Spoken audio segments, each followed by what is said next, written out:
السلام عليكم ورحمة الله. مرحبا بكل من يشاهد هذا الفيديو على قناة وصفة سحرية للوصفات الطبيعية. كيف حالكم؟ أتمنى أن تكونوا بألف خير وبصحة جيدة.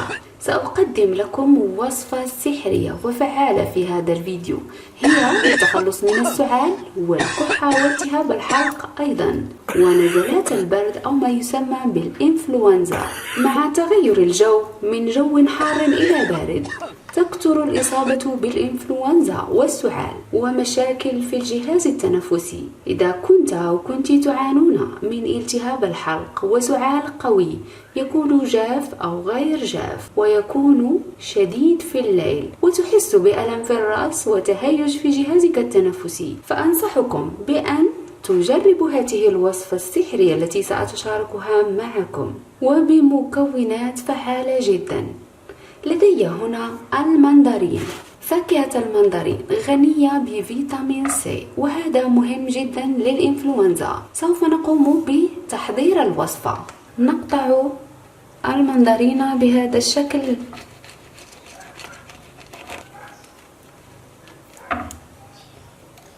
نقوم بتقطيع الليمون من الوسط.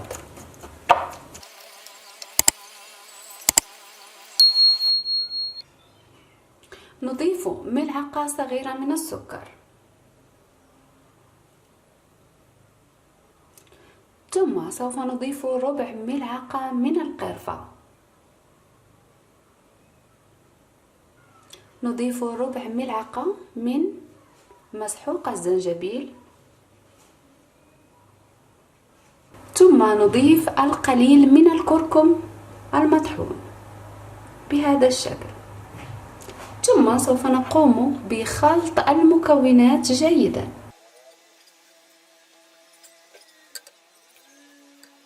ثم سوف نتركها مدة ساعتين على الأقل. بعد مرور تقريبا ساعتين سوف نقوم بتصفيته بهذا الشكل.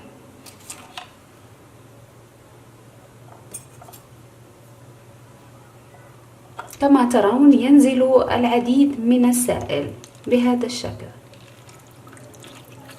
نقوم بالضغط على المندرين لكي نستخلص كل السائل فيه.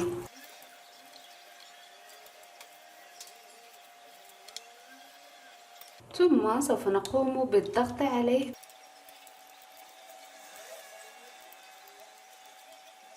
ونحصل على هذا العلاج المنزلي السحري للإنفلونزا وكذلك السعال. طريقة تناول هذه الخلطة: يجب عليكم تناول هذا المقدار يوميا قبل الذهاب إلى النوم، وفي الصباح لن تصدقوا السعال والإنفلونزا سوف يختفيان تماما وستحسون بانتعاش. آلام الرأس أيضا ستزول، وحتى إن كنتم تعانون من البلغم فلن يبقى فسوف يختفي هو أيضا بدوره.